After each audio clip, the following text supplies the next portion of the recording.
से सर्व सुख करई, संकट कटे मिटे सब पीरा, जो सुमिरे हनुमत बलबीरा।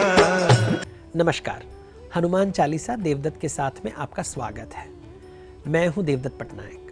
हनुमान चालीसा में 40 चौपाइयाँ और 3 दोहे हैं। इस शो के हर एपिसोड में हम एक चौपाई या एक दोहे को समझने की कोशिश करते हैं। आज हम जिस चौपाई की बात करने वाले हैं वो है चौपाई नंबर 35। चौपाई है,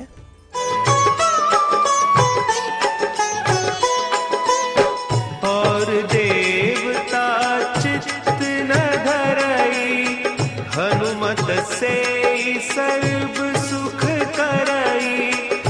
ये सनातन धर्म का एक बहुत ही इंटरेस्टिंग कॉन्सेप्ट है। तो लोग कहेंगे कि कितने देवता हैं, एक भगवान है, अनेक देवता हैं, हमें समझ में नहीं आता।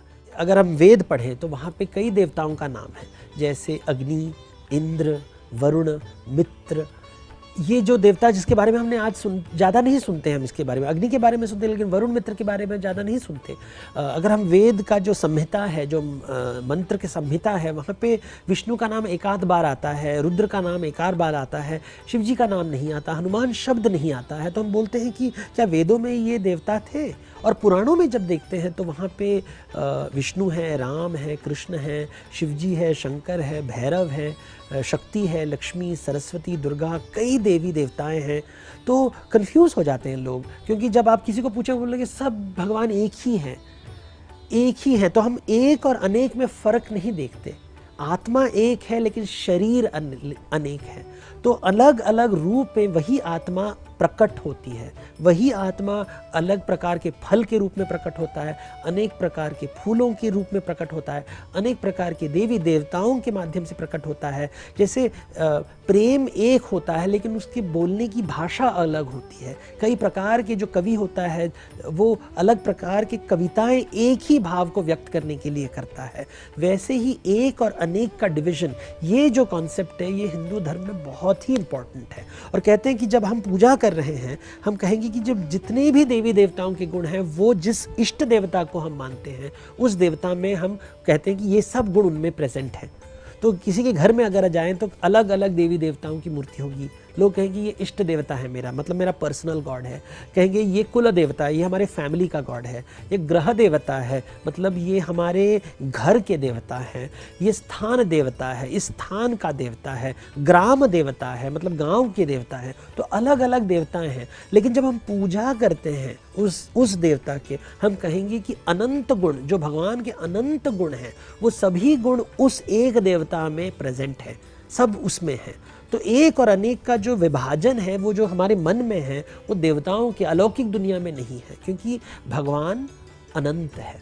अलग शब्द इस्तेमाल होता है। जैसे देवता जो है, एक हम कह सकते हैं कि खंडित है, और भगवान जो है वो अखंडित है। तो भगवान शब्द हम जब इस्तेमाल करते हैं, ईश्वर मतलब अनंत देव, जो अखंडित, जिसमें कोई डिवीजन नहीं है, प्योर है। लेकिन ये इतना बड़ा है, अनंत इतना बड़ा है, तो उसको समझने के लिए वो हमारे लिए एक खंडित रूप, मतलब एक बाउंड्री वाला रूप लेते हैं। अलग अलग रूप हम भक्त के हिसाब से वो रूप लेंगे। अगर आपको चाहिए कि पुरुष रूप लें तो वो पुरुष रूप ले लेंगे, शिवजी का रूप ले लेंगे। आप चाहते हैं कि स्त्री रूप लें तो वो देवी का रूप ले लेंगे।